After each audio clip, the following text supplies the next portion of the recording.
Para mahasiswa semua, apa sih itu strategik? Dalam hal ini strategic management ya.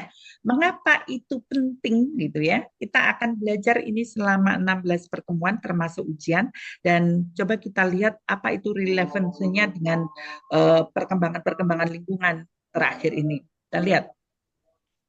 Ya. Jadi kalau kita ada satu macam statement ya, kalau tanpa strategi pada suatu organisasi itu ibarat kapal yang tanpa arah gitu. Mau kemana ngalor nggak tahu, ngidul nggak tahu. Kalau kita filmnya apa itu di Wonderland itu apa Mbak? Alice in Wonderland ya? Alice in Wonderland itu ya Mbak Nia. Si Alice kan tersesat di hutan gitu ya.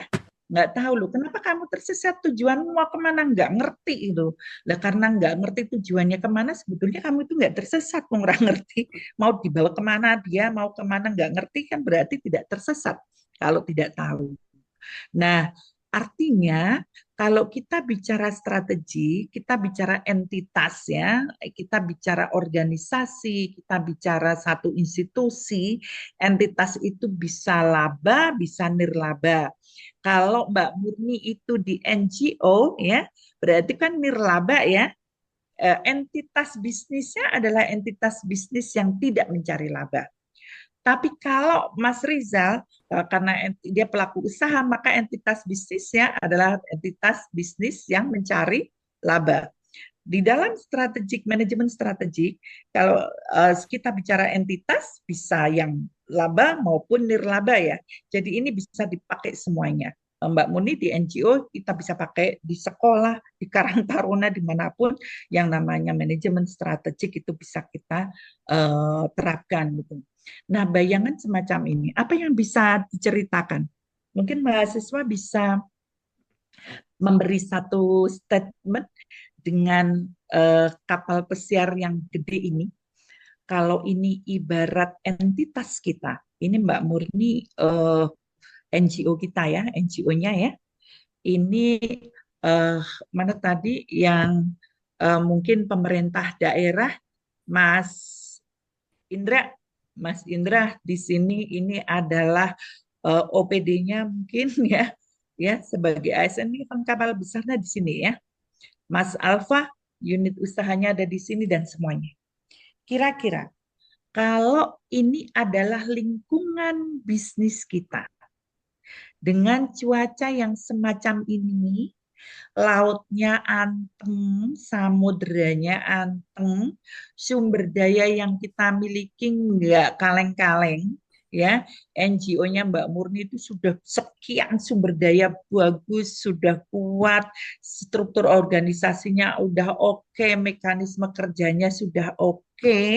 Kemudian samudranya yang dihadapi juga samudra yang demikian ini, kira-kira dengan asumsi semuanya oke saja, ya, berjalannya organisasi atau entitas tadi akan mulus nggak? Iya Mbak Murni, Betul sekali. mulus sekali. Nggak ada badai, nggak ada eh, nggak ada badai, nggak ada ombak besar gitu ya, mulus sekali. Masalahnya kalau kita di dunia bisnis, baik itu entitas laba maupun nirlaba, apakah laut kita akan seperti ini terus? Enggak. Enggak. Samudra kita itu ini kita hidup di samudra luas ya, samudra bisnis, samudra persaingan bisnis. Kalau kita organisasi nirlaba, banyak organisasi lain tuh yang juga bergerak di bidang yang sama, ya kan? Mereka selalu siap menangkap perubahan-perubahan lingkungan ini. Tiba-tiba saja dari pagi ini sampai dengan jam 10 suasananya bagus ya. Kalau saya suka lihat YouTube ataupun TikTok ya terkait kapal pesiar itu, ternyata kalau di samudra itu perubahannya cepat sekali gitu ya. 1 jam ini cerah, tiba-tiba badai dan lain sebagainya. Nah, itu yang akan kita hadapi di dunia nyata kan. Tidak semuanya akan semacam ini terus anteng kayak gini. Yang terjadi kan tidak, lingkungan kita itu semacam ini kan. Banyak gejolak semacam ini. Mas Alfa, Mas Alfa di bisnismu Iya, Bu. kira-kira apa yang dihadapi Mas kayak gini nih? Nggih, Bu, banyak sekali, Bu. yang ibarat Nggih, gelombang. pernah, Mhm, Bu. Jadi kayak waktu kita COVID itu kan juga peraturan tiba-tiba tiba-tiba tiba-tiba berubah mhm. drastis gitu. Itu membuat kita harus ngerem mendadak, Bu, ibaratnya nggih. Atau kalau di situ tuh harus langsung turunkan layar gitu. Kalau misalnya kapalnya ini besar sekali ya, mungkin jangkarnya harus langsung di Mhm, ditancapkan gitu. mhm. Nggih. Nah, itu Ya. termasuk salah satu yang waktu itu nggih, terasa sekali. Tapi alhamdulillah berkat karena kita belajarnya di Unima jadi banyak bisa praktek, Bu. Ah, Praktek itu gitu. bikin hati saya Terus membesar. Nah, terus. serius, Bu, karena termasuk saya kenapa lanjut ke S2 juga alasannya bukan sekedar sekedar nyari titel ya, tapi bener-bener pengen praktek nanti untuk Oke. ekspansi dan lain-lain sih Ya, gitu. ya. Nah, bahkan ternyata bukan sekedar ombak, Bu. Di situ juga banyak baca-baca yang pengen Hmm. bocorin kapal Hmm. kita gitu dari mungkin asumsi kita secara sehat mungkin kompetitor, tapi secara non sehat juga mungkin memang benar-benar ada yang rusuh gitu juga ada sih sebenarnya, Bu. Hmm. Walaupun kita harus tetap profesional gitu. Jadi seperti itu. Ya, Dan kadang-kadang kitanya sendiri udah kecemplung mungkin, Bu. Cuma ya, ya. memastikan kapal harus tetap jalan, kita harus Tetap bagaimana quiet. caranya lah Mm-mm, gitu. mm-mm. Gitu, Bu. Oke. Kalau ibarat itu kapal, kapalnya Mas Alfa itu ada di posisi yang sudah besar kayak gini atau seperti ini, Mas? Oh, masih pakai layar, Bu. Oke. Ya, Masih pakai itu on layar, Bu. progress ya. On Iya, progress terus insya Allah akan jadi besar sumber dayanya. iya. Ya, perubahan peraturan itu kan di luar kendali kita ya. Perubahan Betul, peraturan Bu. tentang ketenaga kerjaan, tentang perekrutan, tentang mungkin ijazah yang harus dipakai oleh apa mekanisme yang harus dilakukan oleh sebuah LPK gitu ya. Mas Alfa kan di LPK ya. Iya, leres, Bu, Ya, leres, Bu. nah, Iya. itu kan bisa kadang-kadang menampar-nampar kita ini ya. Yang kalau diibaratkan gelombang itu jadi gelombangnya mungkin lebih tinggi jauh daripada kapal kita. Yang itu membuat tenggelam. Kira-kira perubahan yang semacam itu dari eksternal itu kalau kita tidak antisipasi kan seperti kapal ini yang membuat kapal kita mungkin akan cenderung tenggelam bahkan hancur di dasar laut. Tapi kita akan pertahankan kapal ini agar tetap apa? Tetap bisa stabil di permukaan gitu ya. Mas Indra, kalau Mas Indra dari ASN gimana Mas Indra? Kita menganalogikan gambar ini Mas Indra. Kalau dari ASN sendiri mungkin kita gambarkan kemarin yang ada permasalahan itu ketika tiba-tiba kita dapat efisiensi, tapi itu kan tidak ada pemberitahuan sebelumnya karena tahun sebelumnya itu kita sudah menyusun Renstra dan Renja dan itu sudah menyangkut Yep. istilahnya internal dan eksternal Ya. perencanaannya dalam tahun ke depan. Terus Hmm. tiba-tiba kita dapat efisiensi itu yang sedikit kaget juga. Bikin kaget. Hmm. Ya, dan kita Ya. tetap harus menyesuaikan kan karena itu istilahnya perintah dari pemerintah pusat. Jadi ya agak Oke. Itu di luar kendali kita tapi harus tetap kita hadapi gitu kan kesimpulannya ya Mas Mas Indra. iya Bu. Jadi tiba-tiba ada peraturan dari Jakarta cut biaya efisiensi dan sebelumnya kagetlah sok kita sudah bikin rencana kerja sedemikian rupa yang tahun lalu sudah evaluasi sudah dibuat beberapa celah untuk pengobatannya agar tidak terjadi seperti tahun lalu bubar juga ya. Kenapa? Karena semuanya lari ke MBG, oh Mas, Iya, MBG dan lari kemana lagi gitu sehingga anggaran-anggaran banyak terpotong. Ya itu saat tadi contoh ya dari Mas Indra itu dari organisasi nirlaba, kemudian dari Mas Alfa itu organisasi yang mencari laba. Kalau Mbak Murni, kita dengar satu lagi dari NGO atau mungkin teman-teman yang mau ngomong silahkan ya kita diskusi. Mbak Murni, kalau dari NGO kira-kira lingkungannya apa yang kita hadapi Mbak? NGO juga nggak kalah badannya, Bu. Hmm. Misalnya contoh tahun 2025 kemarin kan USAID yang merupakan salah satu funding Hmm. yang memberikan dana sangat besar ya untuk Hmm. kalangan NGO itu kan harus hengkang dari Indonesia ya. Hmm. Jadi rata-rata kalau USAID itu memberikan kontrak ke kita itu cukup panjang, Bu. Hmm. Kontraknya biasanya berkelanjutan. Hmm. Tapi ya gitu tiba-tiba mereka disuruh saya nggak tahu ya konteks apa dengan pemerintah Indonesia, tapi mereka pada intinya sudah tidak bisa lagi untuk mengcover dana-dana, memberikan dana ke NGO di Indonesia gitu. Itu salah Biasanya satunya. Permen berapa tahun Mbak Murni? Eh Macem-macem sih ya Bu ya, karena kalau kalau biasanya NGO itu juga ada ininya Bu, ada grade-grade-nya gitu. Jadi ada grade yang apa, 1, 2, 3 gitu. Sebenarnya Iya. kalau kami sendiri, saya kebetulan di Yayasan Kota Kita itu masih menengah ya, belum termasuk yang grade-nya tinggi, apa namanya. Dan ya, itu kalau untuk yang donor ya Bu, karena kalau kami kan NGO itu, kalau Mas Indra yang di Pemkab kan dananya dari pemerintah ya. Kalau kami itu kan apply ke donor ya Bu ya. Jadi segala sesuatu uang yang masuk sama dengan uang yang keluar gitu Bu. Nah, badai-badai yang lain itu sebenarnya kalau di kami salah satunya tuh dari pemerintah Indonesia sendiri sih Bu. Nah, Misalnya kayak regulasi BPJS Kesehatan, regulasi BPJS Ketenagakerjaan, kemudian pajak ya, ya. gitu. Kemarin kan peralihan kemudian dengan peraturan yang itu cukup membingungkan buat kami ya. Karena hampir semua pajak akhirnya contoh misalnya kami kontrak Ya. ada dana dari donor itu untuk termin 3 tahun gitu Bu. Itu kan segala sesuatunya sudah dihitung di awal ya. Tiba-tiba Ya. di tengah gitu pemerintah membuat kebijakan kenaikan pajak. Lah itu kita juga cukup morat-marit ya untuk Ya, ya. cari. Iya, harus pikir strategi yang lain gitu karena kalau donor tuh rata-rata kan kontrak di awal Bu. Jadi tidak Neranginya ke pihak pendonor juga repot itu ya Mbak Murni. Negara kami ada kebijakan nggak kenaikan bisa pajak. Bu, itu Bingung mereka. sudah nggak bisa karena apalagi terkait teks ya itu Oke, paham, paham. susah gitu. Jadi kita mesti mikirkan bagaimana kita tetap sustainable. Belum Tuh, lagi rencana kerja yang sudah disiapkan, sudah harus betul, dipertanggungjawabkan, jadi oyak kayok bingung sekali ya. Oke, betul. sangat paham. Iya, Ini menarik sekali dunianya Mbak Murni.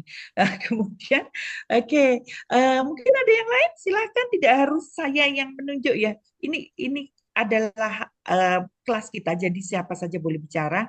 Pak Muji silakan jika akan memberikan insight, Mbak Ning, Bu Juwanti dan juga semuanya ya. Mas Rizal, ini kelas kita. Nanti mungkin kita lanjut sedikit. Nanti yang belum bicara harus bicara biar kelas kita benar-benar dinikmati. Nah, ini contoh saja. Siapa sih yang tidak tahu Kodak? Kalau kita tahu Kodak itu tahun 1990-an, 1995 ya, itu bagaimana Kodak itu besar sekali dan kita kenal itu sebagai industri fotografi. Kalau kita bayangkan tadi seperti kapal sudah seperti ini deh Kodak itu, ya kan dari sumber dayanya semacam ini gitu. Tapi ternyata dia bisa tenggelam kan. Jadi karena dia ada kesalahan strategik utama yang bisa kita lihat dari Kodak itu ya. Karena dia menunda pengembangan kamera digital, ceritanya menarik sekali kan waktu itu sebetulnya karyawannya sudah mengingatkan gitu ya. Ini ada perkembangan kamera digital, tapi kemudian dari pihak manajemen enggak, kita itu sudah dunia fotografi kita pakai foto apa Nek, Mbak Ning udah nggak tahu ya Mbak, pakai film itu inget nggak Mbak Ning? Foto yang kita pakai film kemudian dicetak di afdruk gitu loh. Itu dunia Bu Juwanti ya Bu. Iya, Kalau pakai sekarang film udah nggak ngerti pakai kayaknya. yang namanya klistral itu. Yeah. Itu Kodak dia berkeras pada bidang itu Bu Juwanti. Ya. Padahal karyawan sendiri sudah ngomong soal kamera digital ya, itu akan ganggu bisnis kita itu lebih ke roll filmnya itu gitu ya dan lain sebagainya. Akhirnya 2012 bangkrut, pasar global hilang. Ingat ya waktu itu Kodak ya. Mbak Ning tahu nggak Kodak? Mbak Ning ada? Masih? Mas Maaf, Bu, Riza? saya tadi Oke. terlempar. Iya, kalau Maaf Pak kok, Muji masih iya. ingatkah itu kan beliaunya masih muda ini belum tentu tahu. Ada Mas Pak Muji tahu Afdruk itu tahu Pak? Umurnya Pak Tos. Muji. Tak pikir dia masih muda belia jadi nggak Iya. kenal kayak gitu. Tahu lah. Oke, Kalau kalau foto Pujuwanti itu ya. harus apa? Eman-eman saka sithik kan entek filmnya gitu kan. Kalau foto mantenan habis berapa roll kan gitu. Iya. Kayaknya Mbak Nek nggak ngerti deh dia. Sudah digital semuanya dia. Eh, Iya, tapi dia kodak yang notabene dia kalau kita bayangin seperti kapal yang besar itu akhirnya bisa tenggelam juga ya.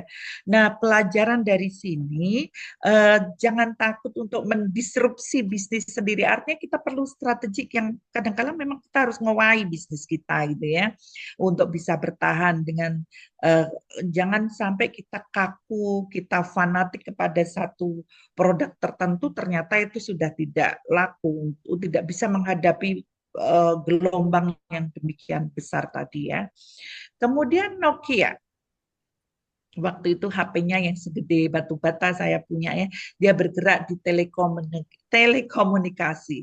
Waktu Android masuk, bagaimana kalau kita baca beberapa artikel, dia menolak Android ya, inovasinya lambat ya di smartphone, kemudian ekosistem dan semuanya itu dia agak lambat. Maka yang terjadi Nokia saat itu diakuisisi oleh Microsoft dan dia kehilangan dominasi pasar. Ini kita contoh perusahaan-perusahaan yang saya gambarkan sebagai kapal yang sangat gede, yang sudah punya sumber daya yang bagus sekalipun, ternyata dengan gelombangnya yang agak tinggi, hancur juga ya. Jadi pelajaran strategik yang perlu diambil, Nokia itu kita harus adaptasi cepat terhadap tren teknologi yang sangat cepat, sangat penting itu harus kita tangkap ini. Kemudian Blockbuster, ini apa ya Pak Muji? Yang persewaan video itu loh. Dulu kalau kita nonton video itu kan belum ada Netflix ya, jadi nyewa rental video kayak gitu. Mas, ini masih ada Mas Rizal nggak di sini? Mas Rizal? Mas, sudah hilang. Masih, Padahal Bu. masih kok. Masih. Mas Rizal, ingat nggak ini? Kalau waktu kita nonton harus pinjem, kalau di Mertoyudan tuh ada tuh di Family Swalayan di belakangnya tuh besar yang ada persewaan video gitu ya. Nah, Blockbuster itu bergeraknya di bidang rental itu ya. Lebih gede lagi karena dia sudah mendunia. Saat itu muncul Netflix, dia menolak kolaborasi. Jadi dia tidak mengadopsi model streaming sampai sekarang hancur. Kadang-kadang kita meremehkan model bisnis baru ya, sehingga ya sudah semuanya tenggelam. Ini contoh-contoh tadi ya, kapal yang sudah gede saja kalau tidak antisipasi perubahan gelombang hancur. Nah, kita lihat sekarang. Ya, Mas Lutfi? Ada yang perlu dinyatakan? Tidak, Bu. Lanjut, Bu. Oke. Sebentar saya izin untuk cas. Oke. Ya. Kemudian kita lihat ini yang kasus di dalam negeri. Masih sering ada yang sekarang ada kaum yang namanya rojali, rombongan jalan dan lihat saja kalau di mall ya kan Mbak Ning, rombongan apalagi Mbak Ning? Nanya-nanya, maksudnya borohana, rombongan hanya nanya-nanya karena kondisi ini sudah turun ya, maka muncul istilah-istilah tersebut di medsos. Matahari Department Store itu sekarang sudah sepi. Kalau kita ke mall ya, industri-industri retail itu kan agak pelan sekali ya perkembangannya antara hidup enggak mati pun tak mau gitu. Coba kalau kita ke mall kan muncul istilah rohana, rojali, rombongan hanya nanya-nanya, rojali rombongan jalan dan lihat saja dan lain sebagainya. Karena semua orang lebih suka belanja online, ya kan? Lebih suka beli yang murah, tidak usah. Jadi mereka ke mall itu benar-benar hanya jalan-jalan saja. Maka kita belajar dari Matahari Department Store yang begitu-begitu saja. Sampai sekarang bahkan sudah banyak tutup di mana-mana ya. Penutupan banyak gerai, omset turun drastis dan sebagainya. Ini yang harus kita pelajari. Perlu transformasi digital. Gramedia, Kalau untuk buku ya, dia bergerak di media dan hiburan. Ini yang di CD Store dan sebagainya.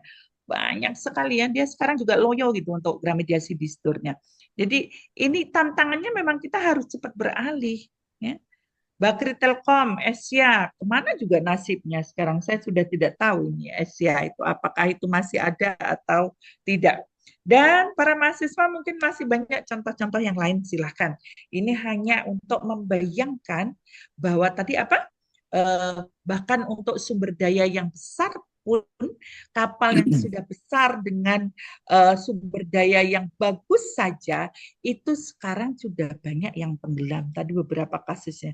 Tapi banyak juga yang masih fight, masih jalan. Nah, kita akan pelajari ini. Pada prinsipnya, di tinjauan strategik yang pertama, mahasiswa memahami bahwa lingkungan bisnis itu tidak selamanya akan anteng kayak gini. Bahkan dinamika perubahan lingkungan itu cepat banget, sehingga tiba-tiba kita akan berada dalam suasana semacam ini. Yang sumber dayanya besar saja bisa oleng, apalagi yang sumber dayanya masih kecil. Dan itu akan kita antisipasi dengan belajar strategi. Bagaimana kita mensimulasikan situasi-situasi ini sehingga kita bisa menentukan, menformulasikan